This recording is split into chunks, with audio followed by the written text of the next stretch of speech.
ನಮ್ಮ ಹೆಸರು ಬಂದು ಕರಿಗೌಡ ಅಂತೇಳಿ.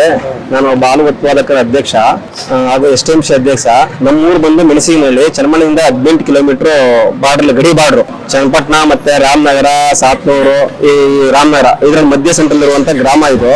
ಈ ಗ್ರಾಮದಲ್ಲಿ ಏನಂದ್ರೆ ನನ್ನೊಂದು ಪ್ರಶ್ನೆ ಬೇಡಿಕೆ ಏನಂದ್ರೆ, ನಾನೊಬ್ಬ ರೈತನಾಗಿ ಒಂದು TC ಹೋಗ್ಬಿಟ್ಟಿದೆ ಅಂತ ಹೇಳ್ಬಿಟ್ಟು ಲೈನ್ ಮ್ಯಾನ್ಗೆ, AWಗೆ ಇವ್ರಿಗೆಲ್ಲ ಹೇಳಿದಾಗ 2.5 ತಿಂಗಳಾದ್ರೂ ನಂಗೆ TC ತಂದಾಕಿರ್ಲಿಲ್ಲ. ಮೊನ್ನೆ ತಗೊಂಡು ಕುಂಡಿಸಿದ್ದಾರೆ. 2.5 ತಿಂಗಳಿಗೆ ಲೆಟರ್ ಕೊಟ್ಟಿದ್ದೀನಿ.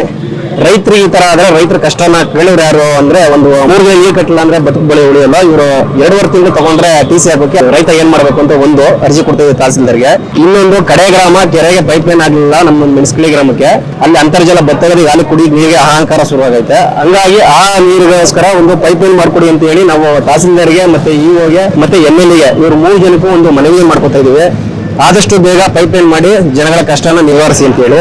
ಆಮೇಲೆ 3ನೇ ಬಂದು ಕುಡಿಯುವ ನೀರಿನ ಘಟಕ ಹಾಳಾಗ್ಬಿಡೈತೆ. ಅದ್ರಲ್ಲಿ ಫಿಲ್ಟರ್ ಕರೆಕ್ಟಾಗಿ ಆಗ್ತಲ್ಲ, ಅದೇ ನೀರ ಜನ ಕುಡಿತಾ ಇದಾರೆ. ನಾಳೆ ದಿನ ಜನಕ್ಕೆ ಕಾಯಿಲೆ ಕಸಾಯ ಬಂದ್ರೆ ಅದಕ್ಕೆ ಪಂಚಾಯಿತಿ ಸರ್ಕಾರನೇ ಹೊಣೆಯಾಗಿರ್ತದೆ. ಅದಕ್ಕೆ ಅದನ್ನ ಏನು ಕ್ರಮ ತಗೊಂಡು ಅದನ್ನ ಸಂಬಂಧಪಟ್ಟವ್ರಿಗೆ ಮಾಡ್ಕೊಡಿ ಅಂತ ಹೇಳಿ ಅದೊಂದು ಅರ್ಜಿ ಕೊಡ್ತಾ ಇದೀವಿ ತಹಸೀಲ್ದಾರ್ಗೆ, EOಗೆ, MLAಗೆ. ಈಗ 4ನೇ ಅರ್ಜಿ ಬಂದು ಒಂದು 4 ವರ್ಷದಿಂದ ಒಂದು 4.5 ಕೋಟಿಗೆ ಕೆರೆ ಆಗಿತ್ತು.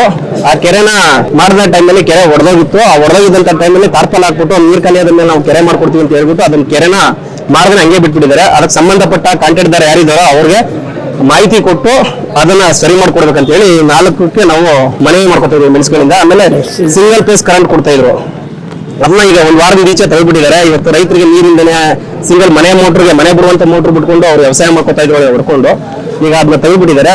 ಮನವಿ ಮಾಡ್ಕೊತಾ ಇರೋದೇನಂದ್ರೆ ಶಾಸಕರ ಹತ್ರ ಇದೊಂದು ಗಡಿ ಭಾಗ ಮತ್ತೆ ವಿಳೆದೆಲೆ ತೋಟ ಇರೋದ್ರಿಂದ ಬೋಳಿ ಪಂಚಾಯತಿ ವ್ಯಾಪ್ತಿಯಲ್ಲಿ ಆ ಕರೆಂಟ್ ಅನ್ನ ಅವ್ರು ಕೊಟ್ಟು ಕರೆಂಟ್ ಅನ್ನ ಕೊಡಿಸಿ ರೈತರಿಗೆ ಒಂದು ನೆರವಾಗ್ಬೇಕಂತ ಹೇಳಿ ಶಾಸಕರಲ್ಲಿ ಮನವಿ ಮಾಡ್ಕೊತಾ ಇದೀವಿ.